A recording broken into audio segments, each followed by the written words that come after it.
ಗುಡಿಯಾಗ ಹೋಗೋದ್ರಿಂದ ನಮ್ಮೆಲ್ಲ ಪಾಪ ಹೋಗ್ತದಂತ ಇದ್ರ ಎಲ್ಲರಿಗೂ ಗುಡಿ ಪ್ರವೇಶ ನೀವು ಯಾಕೆ ಕೊಡ್ಲಿಲ್ಲ? ಇವತ್ತಿಗೂ ಸಹಿತ ಗುಡಿ ಒಳ್ಳೇದೇ ಆಗಿದ್ರ ಗುಡಿಯೊಳಗ ಪೂಜೆ ಮಾಡ್ತಕ್ಕಂಥ ವ್ಯಕ್ತಿ ಕೇವಲ ಒಂದು ವರ್ಗದ ಜನರಿಂದ ಮಾತ್ರ ಆತ ಅಲ್ಲಿ ಇರಲ್ಪಡ್ತಾನಲ್ಲ, ಯಾಕೆ ಅನ್ನೋ ಪ್ರಶ್ನೆಗಳನ್ನ ನಾವು ಕೇಳಬಾರದೆ? ಈ ಗುಡಿ ವ್ಯವಹಾರಗಳಿಂದ 4 ಕೋಟಿಯಷ್ಟು 5 ಕೋಟಿಯಷ್ಟು ಸರ್ಕಾರಕ್ಕೆ ಲಾಭ ಬರ್ತದೆ ಅನ್ನೋ ಕಾರಣಕ್ಕಾಗಿ ವಂಚನೆಯ ದಾಳಗಳನ್ನ ಜನಸಾಮಾನ್ಯನ ಒಳಗಡೆ ತುರುಕಬೇಕೆ? ಈ ಮಟ್ಕ ಆಡೋದ್ರಿಂದ, ಗುಟ್ಕಾ ಸೇವನೆ ಮಾಡೋದ್ರಿಂದ, ಹೆಂಡ ಕುಡಿಯೋದ್ರಿಂದ ಸರ್ಕಾರ ನಡೀತದೆ ಅನ್ನೋ ಕಾರಣಕ್ಕಾಗಿ ಅವುಗಳನ್ನು ಹೆಚ್ಚಲಿಕ್ಕೆ ಸಾಧ್ಯನಾ? ಶಿಕ್ಷಣ ಮಂದಿರ ಕಟ್ಟಬೇಕಾದ ಜಾಗದಲ್ಲಿ ಕೇವಲ ಗುಡಿಗಳನ್ನ, ಚರ್ಚುಗಳನ್ನ, ಮಸೀದಿಗಳನ್ನ ನಿರ್ಮಿಸುವ ಮೂಲಕ ಜನರನ್ನ ಮತಿಹೀನರನ್ನಾಗಿ ಮಾಡಿದರೆ. ಕೆಲವರು ಕೇಳ್ತಿರ್ಬೋದು, ಸರ್ ಇದಕ್ಕೆ 10,000 ಕೋಟಿ ಉದ್ಯೋಗಗಳು ಸೃಷ್ಟಿಯಾಗ್ತವೆ ಅಂತ. 10,000 ಉದ್ಯೋಗಗಳು ಸೃಷ್ಟಿ ಆಗ್ತವೆ ಅನ್ನೋ ಕಾರಣಕ್ಕಾಗಿ ಗುಡಿಗಳನ್ನು ಕಟ್ಟುವುದಿದೆಯಲ್ಲ, ಇದು ಮೋಸ ಅಲ್ಲವೇ? ಉದ್ಯೋಗ ಸಿಗ್ತದೆ ಅನ್ನುವ ಕಾರಣಕ್ಕಾಗಿ ವೇಶ್ಯಾವಟಿಗೆ ಇಳಿಲಿಕ್ಕೆ ಸಾಧ್ಯನಾ? ಗುಡಿಗಳು ಕಟ್ಟುವ ಕಾರಣಕ್ಕಾಗಿ ಕಲೆ ಬೆಳೀತಂತ ಅನ್ನೋದು ಎಂಥ ಚೋದ್ಯವಾದದ್ದು. ಕಲೆಗಾಗಿ ಬೇರೆ ವ್ಯವಸ್ಥೆ ಮಾಡಿ, ಸಂಗೀತಕ್ಕಾಗಿ ಬೇರೆ ವ್ಯವಸ್ಥೆ ಮಾಡಿ, ಮತ್ತು ನಿಮಗೆ ಬೇರೆ ಬೇರೆ ನಾಟ್ಯದ, ನೃತ್ಯದ ವಿವಿಧ ಬಗೆಗಳನ್ನು ತಿಳಿಸಿಕೊಡ್ಬೇಕಾದ್ರೆ ಅದಕ್ಕೆ ಅನ್ಯಾಯಕವಾದಂತಹ ಸಂಸ್ಥೆಗಳನ್ನು ತೆರೀರಿ. ಆದರೆ ಗುಡಿ ಹೆಸರಿನ ಮೇಲೆ ಜನರಿಗೆ ಮೋಸವನ್ನು ಮಾಡಬೇಡಿ.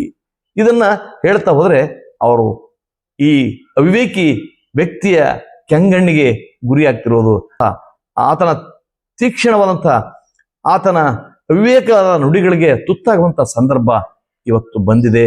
ಬಸವ ತತ್ವ ಹೇಳುವ ಜನಗಳ ಮೇಲೆ ಬಸವ ತತ್ವನೇ ಲೇವಡಿ ಮಾಡ್ತಾ ಹೊರಟಿದ್ದಾನೆ. ವೇದ, ಶಾಸ್ತ್ರ, ಆಗಮ, ಪುರಾಣಗಳು ಯಾರಿಗಾಗಿದ್ವು? ಸ್ವಲ್ಪ ಅರ್ಥ ಮಾಡಿಕೊಳ್ಳಿ.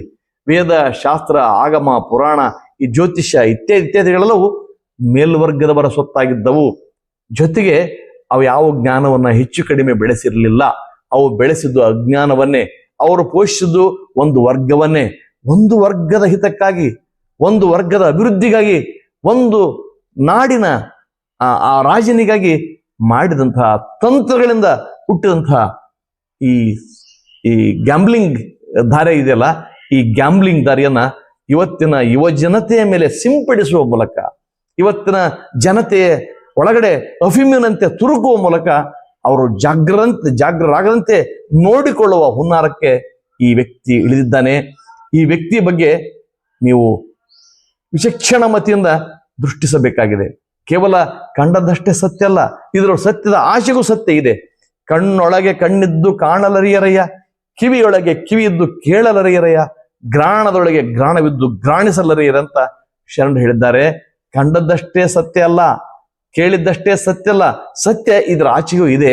ಇದನ್ನ ಬೆದಕಿ ನೋಡುವಂಥ, ಇದನ್ನು ವಿಚಕ್ಷಣ ಮತಿಯಿಂದ ನೋಡತಕ್ಕಂಥ, ಪ್ರಶ್ನಿಸಿ ಅದರ ಒಳಗಿನ ಹುನ್ನಾರಗಳನ್ನ ತಿಳಿಯುವಂಥ ಮನಸ್ಥಿತಿ ಇವತ್ತಿನ ಜನತೆಗೆ ಉಂಟಾಗಬೇಕಾಗಿದೆ. ಧರ್ಮದ ಹೆಸರಿನ ಮೇಲೆ ಜನರನ್ನ ಮೌಢ್ಯದ ಕುಪ್ಪಕ್ಕೆ ತಳ್ಳಬೇಕಾ? ಜನರ ಧರ್ಮದ ಹೆಸರಿನ ಮೇಲೆ ಜನರನ್ನ ಸುಲಿಗೆ ಮಾಡಬೇಕಾ? ದೇವಸ್ಥಾನಗಳನ್ನ ಕಟ್ತೀವಿ ಅಂತ ಹೇಳುವ ಮೂಲಕ ಜನರನ್ನ ಕತ್ತಲಿಗೆ ದೂಡಬೇಕಾ ಅನ್ನೋ ಪ್ರಶ್ನೆಗಳನ್ನ ಜನರು ಕೇಳಬೇಕಾಗ್ತದೆ. ಧರ್ಮ, ದೇವರು ಇವು ಕೇವಲ ತಂತ್ರಗಾರಿಕೆಗಳಿಂದ ಮಾತ್ರ ನಿರ್ಮಿತ ಆದವು ಅನ್ನೋ ಸತ್ಯವನ್ನ ಅಪ್ಪ ಬಸವಣ್ಣವರು ಹೇಳಿದ್ದಾರೆ. ಇವುಗಳನ್ನ ಹೇಳದೆ, ಜನರನ್ನ ಜಾಗೃತಗೊಳಿಸದೆ, ಜನರನ್ನು ಪ್ರಶ್ನಿಸಂತೆ ಮಾಡದೆ, ಕೇವಲ ಭ್ರಮೆಯಲ್ಲಿ ಇಟ್ಟು, ಆ ಭ್ರಮೆಯಲ್ಲೇ ಓಲಾಡಿ, ಭ್ರಮೆಯಲ್ಲೇ ಬದುಕಿ, ಒಂದಿನ ಭ್ರಮೆಯಲ್ಲೇ ಸತ್ತು ಹೋಗ್ತಕ್ಕಂಥ ಹುಳಗಳನ್ನ ಸೃಷ್ಟಿ ಮಾಡ್ಲಿಕ್ಕಾಗಿ ಇಂಥ ಅವಿವೇಕಿಗಳ ದಂಡು ನಾಡಿನ ತುಂಬ ಹೊರಟಿದೆ. ಬಸವಣ್ಣವರ ವಿಚಾರಧಾರೆಯನ್ನ ತಿರುಚುವ ಮೂಲಕ, ಅವರನ್ನ ತಪ್ಪಾಗಿ ವ್ಯಾಖ್ಯಾನಿಸುವ ಮೂಲಕ, ಬಸವಣ್ಣವರನ್ನ ಗುಡಿಗೆ ಮಾತ್ರ ಸೀಮಿತ ಮಾಡಿ ಭಜನೆ ಮಾಡುವ ಮೂಲಕ, ಹಾಗಂತ ನಾನು ಬಸವಣ್ಣವರನ್ನ ಗೌರವಿಸಬೇಡಿ ಅಂತ ಹೇಳ್ತಿಲ್ಲ, ಅವರನ್ನ ಪೂಜಿಸಬೇಡಿ ಅಂತ ಹೇಳ್ತಿಲ್ಲ. ಆದರೆ ಅವರನ್ನ ಅರ್ಥ ಮಾಡಿಕೊಳ್ಳಿಕ್ಕೆ ಅವರನ್ನ ಖಂಡಿತವಾಗಿ ಓದಲೇಬೇಕಾಗ್ತದೆ. ಓದದೆ, ಬರೆಯದೆ, ಅರಿವು ಮಾಡಿಕೊಳ್ಳದೆ, ಚರ್ಚಿಸದೆ ಯಾವುದನ್ನು ಒಪ್ಪಿಕೊಳ್ಳಬೇಡಿ. ನನ್ನ ಮಾತುಗಳನ್ನು ಕೂಡ ನೀವು ಚರ್ಚೆ ಮಾಡಿ ಒಪ್ಪಿಕೊಳ್ಳಿ. ಚರ್ಚೆ ಮಾಡದೆ ನನ್ನ ಮಾತುಗಳನ್ನು ಕೂಡ ಒಪ್ಪಿಕೊಳ್ಳಬೇಡಿ. ಯಾರೋ ದುಡ್ಡು ಕೊಡ್ತಾರೆ, ಯಾರದೋ ಒಂದು ತಂತ್ರ ಇದೆ, ಯಾವುದೋ ತಂತ್ರಕ್ಕೆ, ಯಾರದೋ ದುಡ್ಡಿಗೆ ಜನರನ್ನ ಯಾಮಾರಿಸಿ, ಜನರನ್ನ ಭ್ರಮೆಯೊಳಗ ತುರುಕಿ, ಜನರಲ್ಲಿ ಏನೇನೋ ಭಾವಗಳನ್ನ ಹುಟ್ಟು ಹಾಕುವ ಮೂಲಕ ಈ ಪಟ್ಟಭದ್ರ ಶಕ್ತಿಗಳು ನಾಡಿಗೆ ಮುಳುವಾಗಲಿವೆ. ಈ ಪಟ್ಟಭದ್ರ ಶಕ್ತಿಗಳು ನಮ್ಮ ರಾಜಕೀಯವನ್ನ ಕಲುಷಿತಗೊಳಿಸಿ, ಮಲಿನಗೊಳಿಸಿ, ಭ್ರಷ್ಟಗೊಳಿಸಿ ತಮ್ಮ ಬೇಳೆಯನ್ನ ಬೇಯಿಸಿಕೊಳ್ಳುತ್ತಿವೆ. ನಾನು ಇಂಥ ಅವಿವೇಕಿಗಳು ಇದಾರಲ್ಲ, ಈ ಬೇಕಂತ ಇವರು ಒಂದು ಅಜೆಂಡವನ್ನು ಇಟ್ಟುಕೊಂಡು ಹೊರಟಿದ್ದಾರೆ. ಇವರು ಈ ಲಿಂಗಾಯತ ತತ್ವವನ್ನ, ಲಿಂಗಾಯತ ಧರ್ಮವನ್ನ, ಬಸವಾದಿ ಶರಣರ ಚಿಂತನೆಗಳನ್ನ ಹತ್ಯೆ ಮಾಡಬೇಕು, ಚಿಂತನೆಗಳನ್ನ ಹತ್ಯೆ ಮಾಡಬೇಕನ್ನುವಂಥ ಒಂದು ದುರ್ದೃಷ್ಟಿ ಇಟ್ಟುಕೊಂಡು ಹೊರಟಿದ್ದಾರೆ.